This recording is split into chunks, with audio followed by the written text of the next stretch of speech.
Take my advice. Broads don't belong in broadcasting. Shut up and sit down.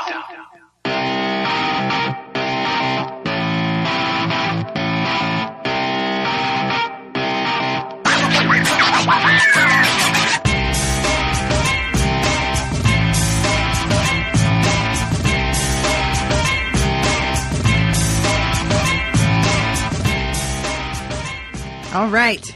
Yay. Welcome, everybody. I think we should all introduce ourselves. I'm Natasha. Hi, Natasha. I'm Karen. I'm Cheryl. Sorry. Hi, Cheryl. I'm Louise. So Louise is our new face. Tell us who you are. My husband and I have had a health insurance brokerage here in Colorado for about 15 years. And since about 2006, I've been writing about health insurance and healthcare reform, first on the state level and then for the last several years on the federal level. So I mostly spend my time reading legislation and HHS regulations and IRS regulations and then turning them into, how does this affect you? Sort of That's thing. Amazing. Mm-hmm. And I am absolutely smitten with your tweets. Oh, thank you. You make my Twitter feed much more intelligent and not like imparting knowledge. So thank you. Well, thank you. Thanks for having me. I am excited that you can come talk to us because, Natasha, what's our topic today? Our topic today is chip and not the potato kind. Ding. Yeah, we're talking about the Children's Health Insurance Program, which was supposed to be renewed on September 30th, and they missed the deadline. And now everybody's trying to make up other bills to kind of like replace it or amend it and get funding from other places. And things have started to spiral a little bit out of control. So we are going to talk about the alternatives that have been offered up or the potential consequences of the funding not being renewed and what could happen to the states and their poor budgets that they completely took for granted that this was going to be renewed and did not plan for. And I've got some exciting context coming up that I'm going to tease for. But Louise, what in the world is CHIP? So CHIP is health insurance for kids. It's been around for 20 years. It's always had strong bipartisan support. It does have to get reauthorized as far as funding periodically every few years, but it has never not been reauthorized. So states just assume that it will be reauthorized. They've worked it into their budgets. And also the ACA boosted the federal funding match. So it's a joint state-federal program. The states it used to be the states paid about 30% on average, and the feds paid about 70%. The ACA boosted that up to the federal government paying 93% through 2019. An average of 93%. It varies from state to state. But that was supposed to be through 2019. So states, not only were they counting on CHIP funding when they made their budgets for 2018, but they were counting on this enhanced CHIP funding. And now all of a sudden they find out, oops, we didn't get it done. And I mean, like I say, it does have strong bipartisan support, but the reason it didn't get done this year, I would say, has more to do with the dynamics in Washington. I mean, there was so much focus on the Republican side on just repealing the ACA that all the other important stuff kind of fell by the wayside, and CHIP would be one of the really important things. So there's about 9 million kids and pregnant moms as well, but mostly kids rely on CHIP. Here in Colorado, we have about 75,000 kids and about 800 pregnant moms on CHIP. And it's for lower income families, but not necessarily what you might consider really low income. It's sort of a little bit above the Medicaid threshold. Like here in Colorado, CHIP extends up to 260% of the poverty level, which off the top of my head, I'm thinking is like $62,000 a year, maybe for like a family of 4. So it's not, people necessarily living in poverty, but it's families that would struggle to pay for private health insurance for their whole family. And the upside to CHIP is, there are a lot of states have enrollment fees or small copays, but they're modest, especially when you compare it with like what you'd pay for premiums or stuff, deductibles and out-of-pocket costs on private health insurance. So CHIP makes it so families can have good quality coverage for their kids and not have to really stress about how are we going to pay these premiums, how are we going to pay these copays. So that's why it's so important. All right. So you said bipartisan support, meaning both Republicans and Democrats love their kids. Yeah, they do. Okay. So that's a good place to start. And so it's providing almost free but not quite free health insurance for kids. And kids can't be that expensive to cover, but boy, if you need the coverage, you sure want that in place, because Right. sure it's more expensive to have uncovered kids running around in the end. Absolutely. Okay, so Just the phrasing of And that. I mean, Sorry. There's long-term, there's tons of studies that show that long-term, you look at kids who got health insurance in the 80s through like a pilot program, Medicaid expansion, you look at them 20 years later, and not just their health, but like their economic status is better, their, just like long-term everything is better when as a child you had access to healthcare. And that makes sense on so many levels. If you grow up sick and in need of healthcare and not getting it, it kind of puts a damper on everything else. Whereas if your healthcare is taken care of, you can kind of focus on, education and moving your way up in life. And so, yeah, both Medicaid and CHIP, there is overwhelming evidence that it sets people on a good path when you do that as kids. okay, so healthy kids will also pay more taxes in the end because Absolutely. they wind up being more successful. So therefore, it's not just morally the right thing to do. Economically, not a bad call either. I would definitely agree. Okay, so besides the fact that they were distracted with the repeal and replace debacle, is there like any real reason why we can't have this?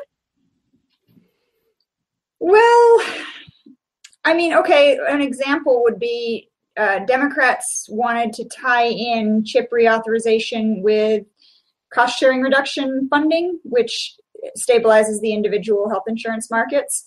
And that's kind of that's an Obamacare related thing, but it's hugely important for people who buy their own health insurance. And so that's another one of those. It's like there's so many pressing issues right now. And then the Healthy Kids Act that the House came up with would also tie in extra Medicaid funding for Puerto Rico and the U.S. Virgin Islands. And so you've got, I don't think necessarily that anybody says, hey, we don't want to fund CHIP. But when you start tying in other things, there were definitely Republicans who said, we don't want to necessarily go ahead and fund these cost sharing reductions for Obamacare right now because we're so focused on repealing Obamacare. And so you start tying these things together, and it's, I think, sometimes kind of hard to tell which one's dragging the other down. Mm-hmm. So. Mm-hmm.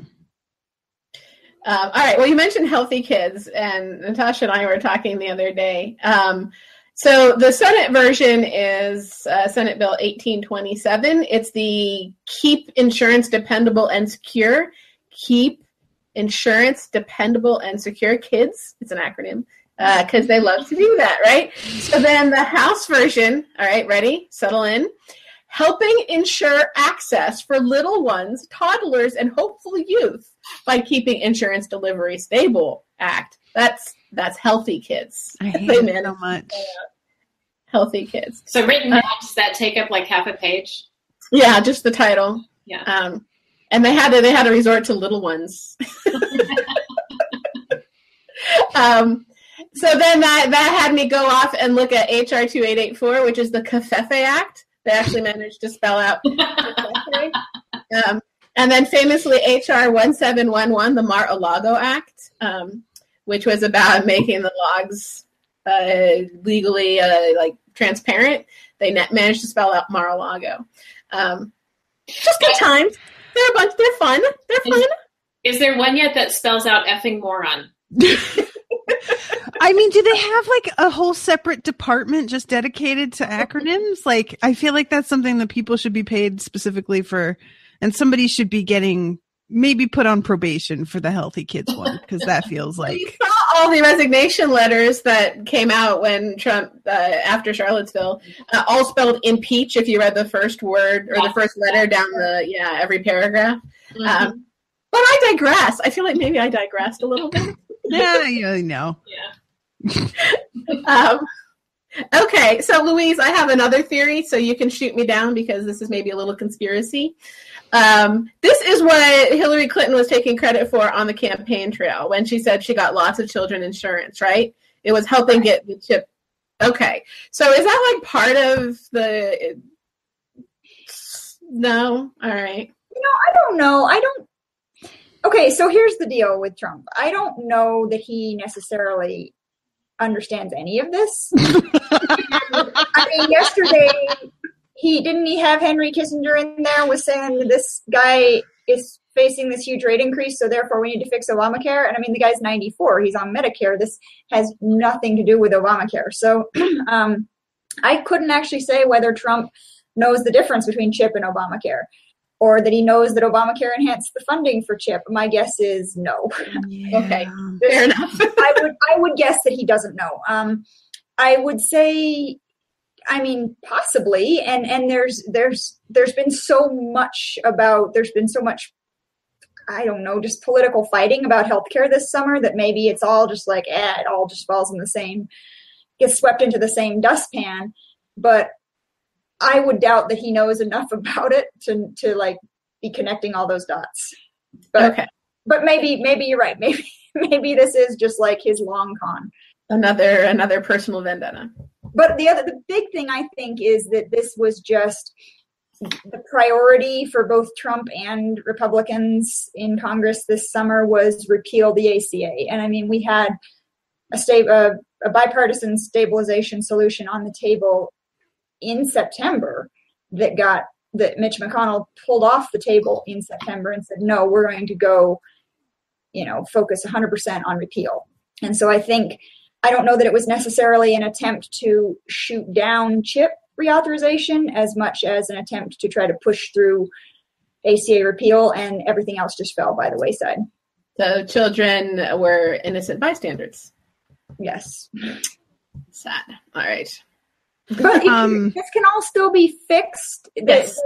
I think that's one important thing to make sure people understand is that, yes, the program expired as far as the reauthorization goes at the end of September, but there's still money there. And I think it's 11 states have said they'll run out of money by the end of the year. And I think Nevada will actually run out of money next month. So it is definitely a dire situation in some places. Mm-hmm. Colorado, I think, still has funding through the end of January. And there's quite a few states have funding like through the end of March next year. So we need to get this done ASAP, but it's not a situation of all is lost because they didn't get this done 2 weeks ago. They can still fix this mess. And I think that's important for people to understand. Mm-hmm. Great. So, all right. Well, I found a map of that Kaiser Family Health, I think, put together showing when each state would run out of money. Yes. We can add that into the notes for this show so that people can see when their state's going to run out of money, and then make a call before that, really comfortably before that, because it's in the newsletter as well. At the bottom, there's a link in the map and everything to all of their research. I think in the newsletter you put in how much each state gets. You can see like if your state is getting very much help or not. All right. So would you like to hear my exciting context? Yes, please. All right. It's time. Here's Karen goes off on numbers and history. This time just numbers, though. So I looked up the budget, which is the proposed budget is $3.65 trillion, which I don't know, just to say that is $3,650 billion, just so that we have that in billions. $3,650 billions. 1.03 trillion goes to health and Medicaid and that kind of thing. So that's the portion that is. The federal match for CHIP last year was 16 billion.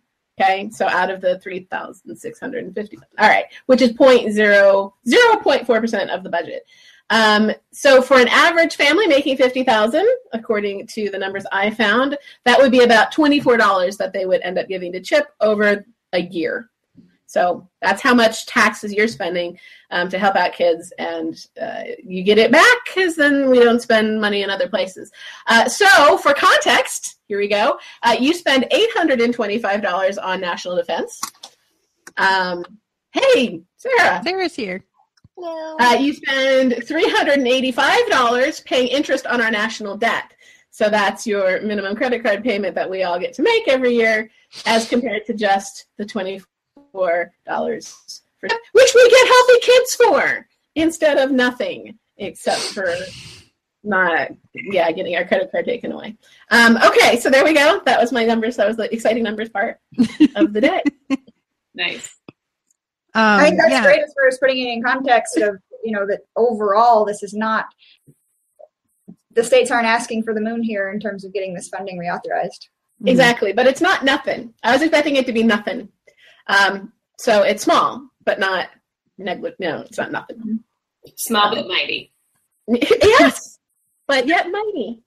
And I was talking to another friend earlier today about this, and she said that growing up, she had a single mom, and her mom couldn't afford very much stuff, and if it wasn't for various bits of support, she never would have gotten to go to college. She never would have been able to, become a professional person and start her own company. So, that's what we're talking about, is it's like helping kids stay on the right track so that they can keep America great. I really love how much your excitement deflated by the time you realized the sentence that was coming out of your mouth. But yeah, I feel like the medical debt is something that people who have not had to go into medical debt do not grasp how completely debilitating it can be. I mean, I'm uninsured because of what I do. And I had to get a bunch of dental work done, and I had to take out a medical credit card to pay for it. And I'm still paying it off, and it's been a year and a half, so I make $150 a month payments on a credit card for my dental work. Like, that is money that I could have been saving or using for my business, but I can't. And the payments for the insurance would have been $225. So I'm still paying less than I would have for insurance. So, it's just the kind of thing that when people have an idea of what it really is like and how much it really detracts from whatever parents could pay, there are so many things when you're getting ready to put yourself out there in terms of trying to get into colleges or into the workforce, that when you have money, you can pay for your kids to get SAT tutoring, and you can pay all these kinds of things that really give you an enormous advantage. And my parents weren't able to pay for any of that stuff. I watched my friends all go to extra classes and get extra, they were given extra opportunities, really, because they were able to pay for, and that's something everybody wants for their kids. But if you're busy paying off debt from when your kid was sick 3 years ago, that's just completely off the table. And so it makes sense that it's such a domino effect for families and for kids' futures. All right. So I think I'll start this time and call my representative, John Ratcliffe, because I actually get a human being sometimes when I call him. So I love it. Yeah, he's going to be the one I call this time. So are we just asking them to restore funding? Are we asking them to support the bill? What do we feel like our ask is here? Well, the script from the newsletter, which is from 5 Calls, is to support bipartisan reauthorization and support should not be held hostage to score partisan victories like cuts to the Prevention and Public Health Fund in the proposed Healthy Kids bill. So basically, that's just to provide some context there. The House committee passed the bill with those funding cuts from other places that they were going to use to pay for CHIP. And then the Democrats said no, none of the Democrats supported it because they want to do different funding. But another big part of that problem is there's not enough. The Healthy Kids Act that the House committee passed provides some extra Medicaid funding for Puerto Rico and the U.S. Virgin Islands, but it's not enough. Mm-hmm. So I think the Democrats want to get that back to the table too, so they can fix that part of it. So what we would be asking our representatives to support is, then they did say yesterday they would go back to the table and discuss it with Democrats again and try to come to a solution, I think, this week. So I think we would be asking them to support this bipartisan process. Make sure you get it done, but make sure it's bipartisan, because the one they came up with last week was completely partisan. It did restore funding for CHIP, but it did so in a way that the Democrats couldn't support. So I think we'd be asking them to support a more bipartisan approach, but still get the job done.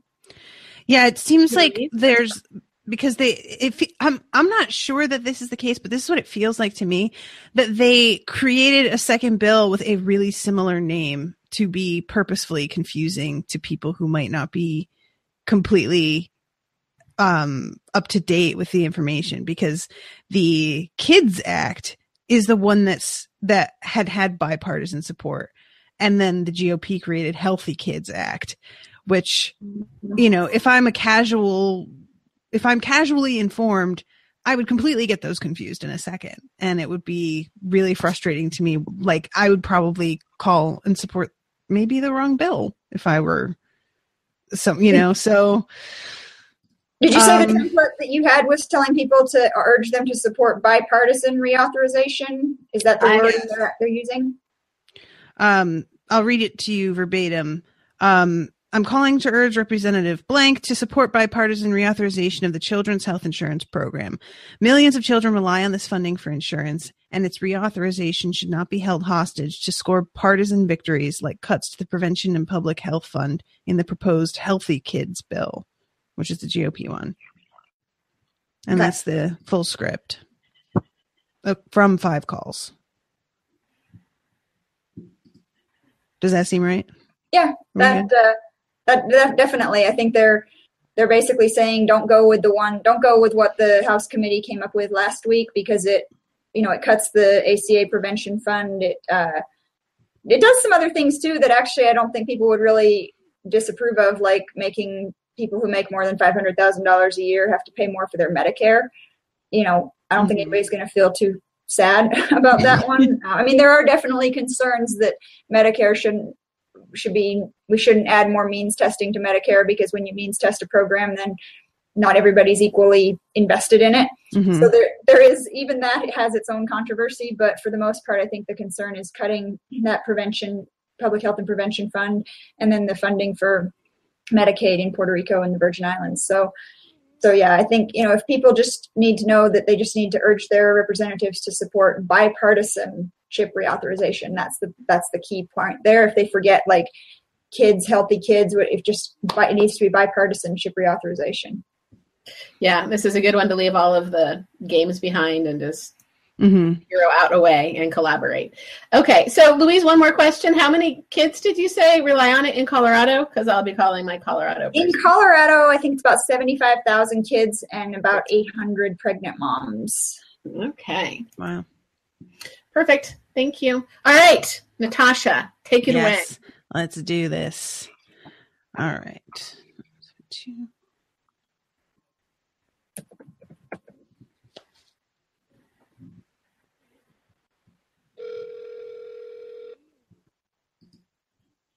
Come on, person. All right. Good afternoon, Congressman Ratcliffe's office. Hi, my name is Natasha Kingston. I was calling to express my opinion on a bill. Yes, ma'am. I was calling to urge Representative Ratcliffe to please support bipartisan reauthorization of the Children's Health Insurance Program.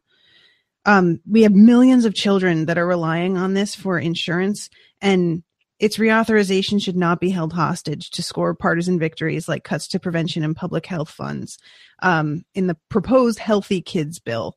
I just think that this is something that we should put the games aside, and it's already been taken into account in a lot of state budgets because it has not failed to be renewed in the past. So I would really appreciate it if he would support bipartisan funding of this.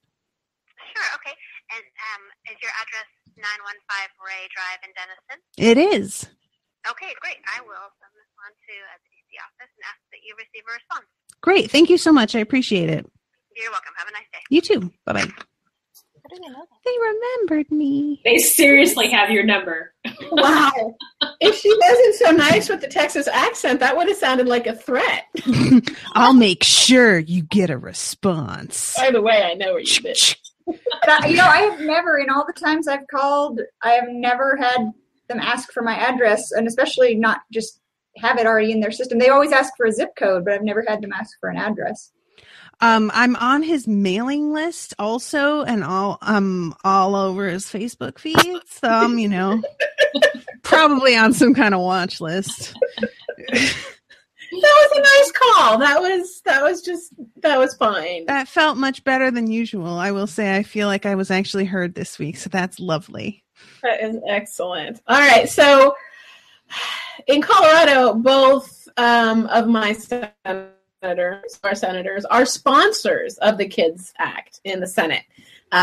So they already apparently are quite aware that this matters. So I am actually going to call my representative for a little bit of a change, who is Diana DeGette. And she's great. I'm just going to throw that out. I like her. All right. I'm going to try the Denver office first. See what we get.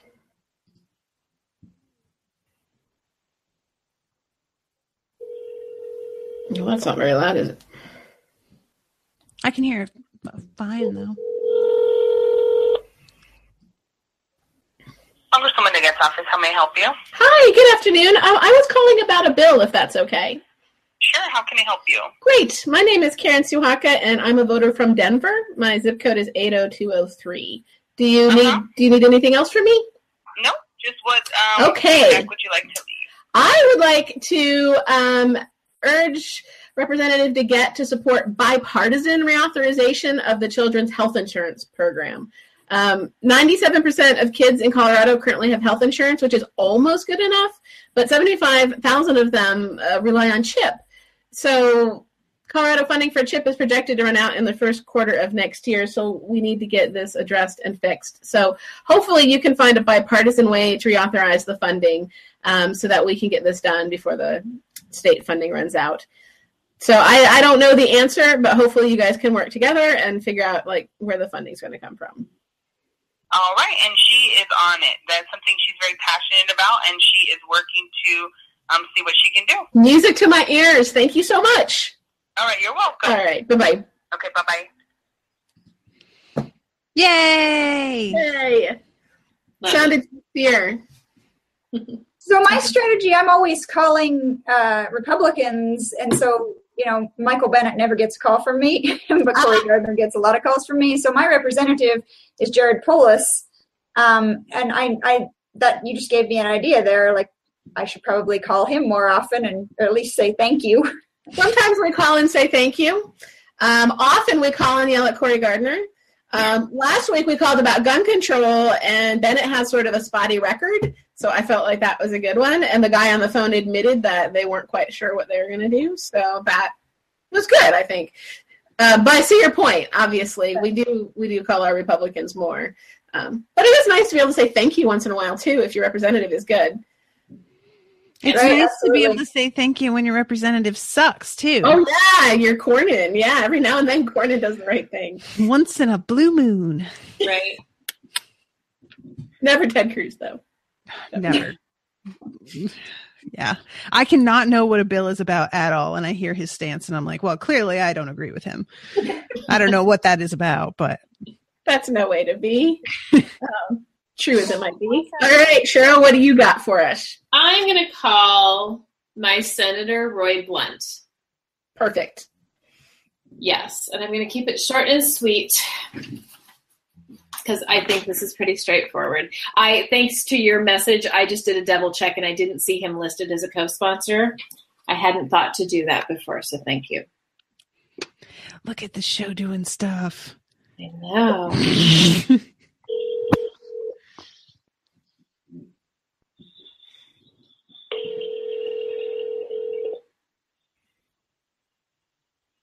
Senator Blunt's office, how may I help you? Hi, I'm calling to express my opinion on a bill. Can I share that with you? Of course. Wonderful. My name... Please have your zip code. Oh, sure. My zip code is 63126. Thank you. And my name is Cheryl Pryor. I am calling about the Children's Health Insurance Program, CHIP. And I'm calling to urge Senator Blunt to support the KIDS Act. It's Senate Bill 1827 to reauthorize CHIP funding. There are millions of children that are relying on this funding for their insurance. This really needs bipartisan support. So kids of Republicans and kids of Democrats all deserve to be healthy, and that's better for us in the long run. That's it. Okay, I am happy to pass your message to the senator. Thank you so much for calling. Thank you. Bye-bye. That was good. That's good. I get real people almost every time. You It's do. awesome. Mm-hmm. I'm jelly. Terrence, I registered to vote at my new address, so we have the same representative now. Oh, that's so boring. Mm. Call and yell at Gardner. It's something we're good at. Okay. Except he's already sponsoring it, so I don't know what else we can ask him to do. You could call and say thank you to that person. Hey, I think you can actually still call and ask him, hey, can you get a little more bipartisan? Because actually the Senate hasn't said how they will finance it, I think. Unless I've missed, yeah, because they're gone this week. So perfect. The Senate, their bill, the big question mark on their bill is how are we going to fund this? So he is sponsoring of this bill to make it a bipartisan funding approach. Okay. So thank you for sponsoring it. Can you maintain focus on finding a bipartisan way through for funding? All right. I'll do that. Love it. So Sarah, you're going to be pro kids today. You're on board with our call. Excellent.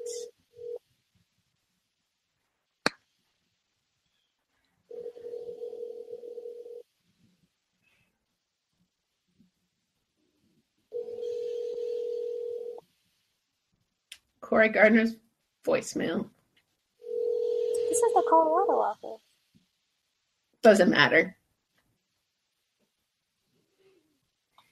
Thank you for calling the office. All right, I'll try DC.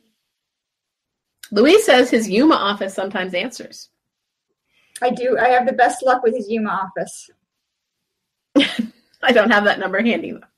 Oh, I can get it here. Let's see. Senator Gardner's office. This is Chris. How can I help you? Hi, I was wanting to share my opinion on a bill. Sure. My name is Sarah Johnson, and my zip code is 80211. Okay. And I just wanted to first thank Senator Gardner for sponsoring the new children's health care bill. I am very proud that he did that. And I just wanted to ask him to continue to push for fair bipartisan funding for the bill. I know that the Senate hasn't said how they are going to fund it yet, and I would really hope that we can keep up with the bipartisan because all kids deserve to be covered. Okay. And you're talking about the CHIP program, right? Yeah, the CHIP program. Mm-hmm. Okay. All right. I'll make sure to pass it on for you. Awesome. Thank you so much. Welcome. Have a nice day. All right. Good night. DC office covered. Can you believe that? I can't. All right, I'll call Jared Polis's office. Do it. I love your idea that we should Paul call Meister. I love him. Sarah moved out of Polis's district, sadly. Oh. That's the no Polis face from Sarah. Oh. He was awesome.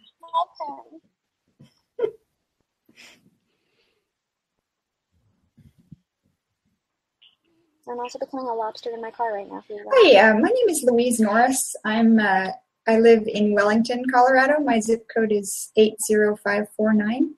And I just wanted to share my opinion on legislation. Yeah, I'd be happy to pass that along for you. Okay. Yeah, go ahead. Well, I'm just, as far as the CHIP reauthorization, I just wanted to make sure that I saw that we are back on track for looking at a bipartisan approach to funding that bill.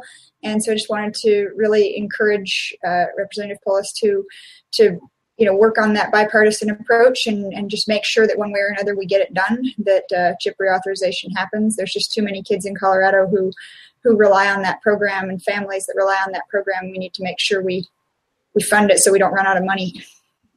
Yeah, absolutely.